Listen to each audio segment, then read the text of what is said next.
सर्वम शिवमयम शिवानंता शिवकृपानंता। आज के আমরা मीन लग्न मीन राशिर জন্য বিশেষ গুরুত্বপূর্ণ একটি আলোচনা করব। আগামী 18ই সেপ্টেম্বর 2024 খণ্ডগ্রাস চন্দ্রগ্রহণ সংঘটিত হতে চলেছে। পার্শিয়াল লুনার এক্লিপস, এটা মীন এবং কন্যা রাশিকে অবলম্বন করে। তো মীন লগ্ন মীন রাশি আপনাদের লগ্ন সপ্তম বরাবর এই খণ্ডগ্রাস চন্দ্রগ্রহণ সংঘটিত হবে, অত্যন্ত গুরুত্বপূর্ণ। এবং এই 18ই সেপ্টেম্বর থেকে আমরা পিতৃপক্ষের একটা প্রভাব পাচ্ছি, যেটা 2 অক্টোবর অবধি চলবে। এই সময়টা অত্যন্ত গুরুত্বপূর্ণ। এই সময়ে আমরা জীবনে নানান রকম অত্যন্ত কঠিন জটিল পরিস্থিতিকে একটা সমাধানের দিকে নিয়ে যেতে পারি। এই 7 সেপ্টেম্বর যে গণেশ চতুর্থীর পর্ব যে শেষ হবে অনন্ত চতুর্দশীতে 17 সেপ্টেম্বর, সেই সময়ে আমাদের পূর্বপুরুষরা যে পিতৃলোকে বসবাস করেন সেখানে দ্বার উন্মুক্ত হয়, পোর্টাল গেটওয়ে ওপেন হয়, পূর্বপুরুষরা পৃথিবীতে অবতরণ করেন। কেন অবতরণ করেন? কারণ তাদের কিছু সহায়তার প্রয়োজন। কি সহায়তা? না, পূর্বপুরুষদের যে প্রবল প্রচণ্ড অতৃপ্ত সমস্ত কামনা বাসনা এবং যে পুণ্যফলের অভাব, সেই কারণে ভারাক্রান্ত হয়ে তারা ঊর্ধ্বগামী হতে পারেন না, ঊর্ধ্বলোকে যেতে তারা অপারগ। সেই জন্য তারা বছরের এই 16টা দিন মর্তলোকে অবতরণ করেন লিঙ্গ শরীরে, সূক্ষ্ম শরীরে, কারণ মৃত্যুর সময় তো স্থূল শরীর দাহ হয়ে যায়। তো পৃথিবীতে অবতরণ করে আমাদের কাছে যারা জীবিত তাদের বংশধর, তাদের কাছে তারা কিছু সহায়তার প্রত্যাশা নিয়ে আসেন। কি সহায়তা? না, আমরা তাদের জন্য স্তব স্তুতি জপ ধ্যান পাঠ তিল জল অন্ন প্রদান করে কিছু ঊর্জা সৃষ্টি করব, যে ঊর্জার মাধ্যমে তারা ঊর্ধ্বগতি প্রাপ্ত হবেন। এবং প্রতিদিন এই ঊর্জা সৃষ্টি করার পর যা জপ ধ্যান করবেন, এটা করার পর ভগবান শ্রী বিষ্ণুর কাছে একটা প্রার্থনা করতে হয় যে আমার আজকের জপ ধ্যান স্তব স্তুতির যা কিছু ফল লাভ হলো, যা কিছু পুণ্য হলো, সেটা আমার এই পূর্বপুরুষদের প্রদান করা হোক, যাতে তারা ঊর্ধ্বগতি প্রাপ্ত হতে পারেন। তার বিনিময়ে তারা আমাদের বিশেষ কিছু আশীর্বাদ কৃপা প্রদান করেন, যার মাধ্যমে আমাদের জীবনে কিছু কঠিন পরিস্থিতি, যাকে আমরা পিতৃদোষ বলি, যেটা আমাদের পূর্বপুরুষেরই কৃতকর্মের ফল, সেই কারণে আমাদের যে দুর্ভোগ, সেই দুর্ভোগ থেকে আমরা মুক্ত হতে পারি। বহু পরিবারে দেখবেন অকাল মৃত্যু, সুইসাইড, দুরারোগ্য ব্যাধি, বিয়ে কিছুতেই টিকছে না, দাম্পত্য জীবনের অশান্তি, 3টে বিয়ে হ্যাট্রিক হয়ে গেছে তবুও বিয়ে টেকে না, স্বামী স্ত্রী দুজনের কোনো সমস্যা নেই, মেডিকেলি ফিট, অথচ সন্তান হচ্ছে না, মহিলাদের সন্তান কনসিভ করলেই মিসক্যারেজ হয়ে যাচ্ছে, একের পর এক লস, যাই ব্যবসা করুন না কেন, বাস্তু সংস্কার করলেও সমস্যার সমাধান হচ্ছে না, বহু মামলা মোকদ্দমা। তো এই সমস্ত একেবারে জোরালো সমস্যাগুলো কিন্তু 100% পিতৃদোষের কারণেই হয়ে থাকে, এবং তার নিবারণ একমাত্র এই সময়ই সম্ভব। এবং এই যে গ্রহণ 18 সেপ্টেম্বর, এই গ্রহণের বিশেষ মাহাত্ম্য, কারণ এই গ্রহণ যে সে গ্রহণ নয়, এটা পিতৃপক্ষের একটা আগমনের গ্রহণ। এবং এই পূর্ণিমার পর যে অমাবস্যা, সেটা কিন্তু সর্বপিতৃ অমাবস্যা। তো এই অমাবস্যারও কিন্তু আলাদা মাহাত্ম্য আছে, যেরকম দীপান্বিতা অমাবস্যা। এই গ্রহণ ভারতবর্ষে দৃশ্যমান নয়, যদিও কিছু কিছু এলাকায় সেনজিটিভ। কোন এলাকায় সেনজিটিভ? আহমেদাবাদ, জয়পুর, পুনে, মুম্বাই, ইন্দোর, ভদোদরা, সুরাট, পন্ডিচেরি। কেন সেনজিটিভ? না, ওইখান দিয়ে ছায়াপথটা যাবে। কিন্তু যেহেতু চন্দ্র দৃশ্যমান হবে না, অস্ত থাকবে, বিলো দ্য হরাইজন থাকবে, সেই কারণে সুতক যেটাকে বলে বা রেস্ট্রিকশন সেটা থাকবে না। কিন্তু ভিজিবিলিটি যে ফ্যাক্টরটার একটা গুরুত্ব আছে, একটা মাপকাঠি আমাদের গ্রহণের ক্ষেত্রে, এই দৃশ্যমান না হওয়াটা কিন্তু এই ক্ষেত্রে নট অফ প্যারামাউন্ট ইম্পর্টেন্স, কারণ এটা গ্রহণের একটা আলাদা মাত্রা ডিউ টু পিতৃপক্ষ। প্লাস চন্দ্র পৃথিবীর অত্যন্ত কাছে থাকবে, সবচেয়ে নিকটবর্তী স্থানে থাকবে পেরিজিতে। এই যে মাদার প্ল্যানেটকে যে সাব প্ল্যানেট বা স্যাটেলাইট অরবিট করে, অরবিট করার সময় দুটো সেন্টার পয়েন্ট হয়, কারণ সেটা ইলিপ্টিক্যাল, সার্কুলার নয়। একটা ক্লোজেস্ট পয়েন্ট হয়, একটা ফার্দেস্ট পয়েন্ট হয়। সূর্যকে যে গ্রহরা আবর্তন করছে, প্রদক্ষিণ করছে, সেখানে একটা পেরিহেলন নিয়ারেস্ট পয়েন্ট, একটা অ্যাপোহেলন ফার্দেস্ট পয়েন্ট। সেরকম পৃথিবীকে যে চন্দ্র অরবিট করছে, নিয়ারেস্ট পয়েন্ট হচ্ছে পেরিজি, ফার্দেস্ট পয়েন্ট হচ্ছে অ্যাপোজি। এই গ্রহণের সময় পেরিজিতে থাকবে চন্দ্র এবং সেটা সুপার মুন হবে, ভীষণ পাওয়ারফুল। সুতরাং দৃশ্যমান হওয়া না হওয়া ইজ নট ইম্পর্ট্যান্ট হিয়ার। তো আপনাদের লগ্ন আর সপ্তম বিশেষ জীবনে গুরুত্বপূর্ণ সময়। মীন রাশির 7.5 ফার্স্ট ফেজ চলছে।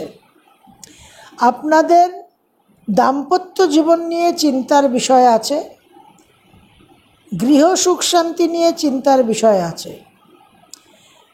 যে কোনো রকম পার্টনার, কনজুগাল পার্টনার বা বিজনেস পার্টনার, তার কোনো আকস্মিক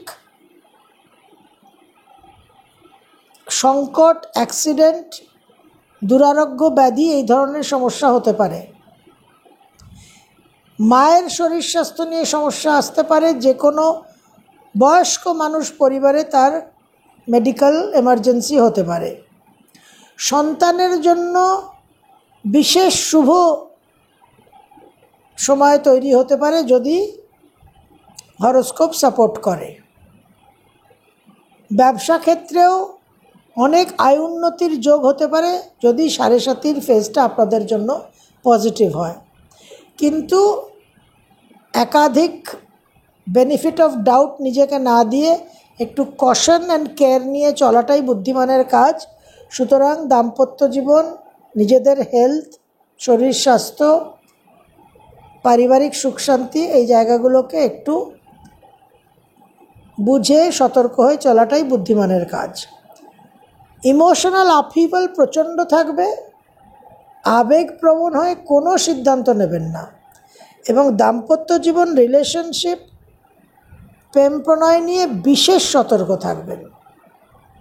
আকস্মিক কিছু সংকট হওয়ার সম্ভাবনা, আপনারা নিজেরাই সেখানে সিচুয়েশন বুঝে কিছু সতর্কতা ব্যবস্থা প্রস্তুতি নিয়ে রাখবেন। তো এই সমস্ত সিচুয়েশনকে ডিল করার জন্য আমাদের শাস্ত্রে, গরুর পুরাণে সব রকম পরামর্শ দেওয়া আছে। তো 18ই সেপ্টেম্বর এই গ্রহণের সময় থেকেই আমরা শুরু করব।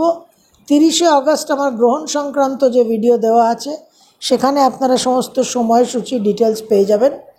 প্রথম মন্ত্র, ওং অদ্ভুতায় বিদ্মহে সর্ব সেবায় ধীমহি শিবশক্তি স্বরূপেণ পিতৃদেব প্রচোদয়াৎ। ওং অদ্ভুতায় বিদ্মহে সর্ব সেবায় ধীমহি শিবশক্তি স্বরূপেণ পিতৃদেব প্রচোদয়াৎ। এই মন্ত্র ব্রহ্মতালুতে সহস্রার চক্রে 11 বার এবং শরীরের পিছনের অংশে, যেখানে আমাদের মেরুদণ্ড, স্পাইনাল কর্ড শুরু হচ্ছে, টেলবোন এরিয়া, যেখানে মা কুণ্ডলিনী অবস্থান করে থাকেন, সেখানে 11 বার। যদি গ্রহণের সময় ওই সকাল 6টা থেকে 10টার মধ্যে যদি করতে পারলেন তো ভালো, না হলে সারাদিনে যে কোনো সময়ে 18 তারিখ 18 সেপ্টেম্বর অতি অবশ্যই করবেন। নেক্সট, পিতৃদোষ নিবারণ মন্ত্র। ওং পিতৃগণায় বিদ্মহে জগৎধারিণী তন্নো পিত্রো প্রচোদয়াৎ। ওং পিতৃগণায় বিদ্মহে জগৎধারিণী তন্নো পিত্রো প্রচোদয়াৎ। এই মন্ত্র 7 বার, 11 বার, 21 বার, 54 বার, 108 বার যে যেরকম পারবেন অবশ্যই করবেন। সম্ভব হলে যদি বাড়ির কাছে অশ্বত্থ গাছ থাকে সেখানে একটা পাত্রে, তামা, পেতল বা মাটির পাত্রে জল নিয়ে যাবেন, সাদা এবং কালো তিল মিশ্রিত জল। সেই জল অশ্বত্থ গাছের গোড়ায় অঞ্জলি দিয়ে এই মন্ত্র পাঠ করতে পারেন। পূর্বপুরুষদের জল দেওয়ার নিয়ম হচ্ছে হাত এইভাবে জল দেওয়া, এই ইন্ডেক্স আর থামের মাঝখান দিয়ে জলটা যাবে, তর্জনী আর অঙ্গুষ্ঠর মাঝখান দিয়ে। যদি বাবা মা জীবিত থাকে বা যে কোনো একজন জীবিত থাকে তাহলে জলটা মনে মনে প্রদান করবেন। এই 18 সেপ্টেম্বর থেকে 2 অক্টোবর অবধি যে কোনো একদিনও যদি অশ্বত্থ গাছের গোড়ায় গিয়ে জলটা দিতে পারেন বা মন্ত্রটা পাঠ করতে পারেন, সেটা অতি উত্তম একটা পরিস্থিতি, দারুণ রেজাল্ট পাবেন। কারণ ভগবান বিষ্ণু সেখানে বসবাস করেন এবং ভগবান শ্রীকৃষ্ণ তো বলেইছেন শ্রীমদ্ ভগবদ্ গীতায় যে গাছেদের মধ্যে, বৃক্ষদের মধ্যে তিনি অশ্বত্থ বৃক্ষ। এছাড়া পিতৃ গায়ত্রী মন্ত্র ওং দেবতাভ্য পিতৃভ্যশ্চ মহাযোগীভ্য এব চ নমঃ স্বাহাयै স্বাধ্যাयै নিত্যমেব নমো নমঃ। ওং দেবতাভ্য পিতৃভ্যশ্চ মহাযোগীভ্য এব চ নমঃ স্বাহাयै স্বাধ্যাयै নিত্যমেব নমো নমঃ। এই মন্ত্র 7, 11, 21, 54, 108 বার যে যেরকম পারবেন অতি অবশ্যই, যদি সম্ভব হয় তিল জল মিশ্রিত জল দান করে পূর্বপুরুষদের উদ্দেশ্যে মন্ত্রটা পাঠ করবেন। ঘরের মধ্যে যদি করেন, বাড়িতে দক্ষিণমুখী হয়ে বসবেন, একটা আসন পেতে এবং একটা প্রদীপ জ্বালিয়ে, এবং জল দান করবেন। অশ্বত্থ গাছের কাছে গিয়ে যদি করেন তাহলে প্রদীপটা অশ্বত্থ গাছের গোড়াতেই রেখে দিয়ে চলে আসবেন। বাড়ির দক্ষিণ দিকে একটা মাটির পাত্রে তিল জল মিশ্রিত জল, সাদা তিল আর কালো তিল মিশ্রিত জল, আর একটা মাটির পাত্রে একটু ভাত, একটু চিনি মিশিয়ে প্রতিদিন কিন্তু দক্ষিণ দিকে রাখবেন। দক্ষিণ দিক যদি না থাকে তাহলে ওপেন যে দিকটা আছে পাখিদের জন্য, পশু পাখিদের জন্য রাখবেন। এটা অতি অবশ্যই কিন্তু আমাদের কর্তব্য। এই 16টা দিন, এই যে পিতৃপক্ষের 16টা দিন, এর মধ্যে বাড়িতে কোনো অজানা অচেনা মানুষ এনে তাকে দুর্ব্যবহার করে দূর করে তাড়াবেন না। অবশ্যই চোর ডাকাত ঢোকাবেন না বাড়িতে, সেটা উদ্দেশ্য নয়, কিন্তু অন্ততপক্ষে একটু জল, সম্ভব হলে মিষ্টি অফার করবেন। কোনো পশু পাখি বাড়িতে ঢুকে এলো তাকে কিন্তু 2-4 ঘা দিয়ে ভাগাবেন না। কুকুর, বেড়াল, কাক এসে বসলো বারান্দায়, যাচ্ছে না, বাড়ির মধ্যে পায়রা ঢুকে গেল, চড়ুই পাখি ঢুকে গেল, অতি অবশ্যই জানবেন যে কোনো না কোনো পূর্বপুরুষ এসেছে আপনাদের আশীর্বাদ করতে, আপনাদের কাছ থেকে অন্ন আর জল গ্রহণ করতে। অতি অবশ্যই কিন্তু তাদের অন্ন জল দেবেন। এই সময়, এই 16টা দিন বিশেষ কিছু পাঠ স্তবস্তুতির উল্লেখ আছে আমাদের শাস্ত্রে। তার মধ্যে অন্যতম হনুমান চালিসা, ভগবান শ্রী দত্তাত্রেয়ের নাম, ভগবদ্গীতার 7ম অধ্যায় 7th চ্যাপ্টার, আর শ্রীমদ্ ভাগবতমের গজেন্দ্রমোক্ষ স্তোত্র। এছাড়া প্রতিদিন রাতে শুতে যাওয়ার সময় বিষ্ণু সহস্র নামটা চালাবেন এবং চালিয়ে ঘুমিয়ে পড়বেন। সারা রাত চলবে, আপনাদের পুরো সিস্টেমের মধ্যে ভাইব্রেশনাল ফ্রিকোয়েন্সিটা প্রবেশ করবে। প্রেফারেবলি MS শুভলক্ষ্মীর কণ্ঠে যে বিষ্ণু সহস্রনাম আছে, ইউটিউবে পাবেন, iOS অ্যাপে পাবেন, গুগল অ্যান্ড্রয়েড অ্যাপে পাবেন, প্লে স্টোরে, সেটাই আপনারা শুনবেন। তার সঙ্গে প্রতিদিন আপনাদের মীনলগ্ন, মীন রাশির নক্ষত্র যদি জানা থাকে, অর্থাৎ আপনার যদি পূর্ব ভাদ্রপদ নক্ষত্রে লগ্ন বা রাশি চন্দ্রের অবস্থান হয়, তাহলে 97 থেকে 100 নম্বর যে শ্লোক আছে বিষ্ণু সহস্রনামের, সেটা প্রতিদিন পাঠ করবেন 18 সেপ্টেম্বর থেকে 2 অক্টোবর। যদি উত্তর ভাদ্রপদ নক্ষত্রে আপনাদের লগ্ন বা চন্দ্র থাকে তাহলে 101 থেকে 104 নম্বর শ্লোক পাঠ করবেন। আর যদি রেবতী নক্ষত্রে জন্ম থাকে বা চন্দ্র থাকে তাহলে 105 থেকে 108 নম্বর শ্লোক পাঠ করবেন। মীন লগ্ন মীন রাশি যদি আপনার কোনো নক্ষত্র জানা না থাকে, সেক্ষেত্রে আপনারা 97 থেকে 108, 97 থেকে 108 নম্বর যে শ্লোক বিষ্ণু সহস্রনামের, সেটা প্রতিদিন আপনারা পাঠ করবেন। যে যতবার পারবেন, টাইমটা আপনাদের ব্যাপার, আপনারা যতটা সময় পাবেন সেই অনুযায়ী আপনারা পাঠ করবেন। আপনাদের পরিবারে যদি দেখা যায় যে কোনো অকাল মৃত্যু হয়েছে, সুইসাইড হয়েছে, ট্রেন অ্যাক্সিডেন্টে মারা গেছে, প্লেন ক্র্যাশে মারা গেছে, বডি পাওয়া যায়নি, কোভিডের সময় অজস্র পরিবারে এরকম হয়েছে, সেক্ষেত্রে বিশেষভাবে কিন্তু পূর্বপুরুষদের বিদেহী আত্মার একটা সমস্যা থাকে।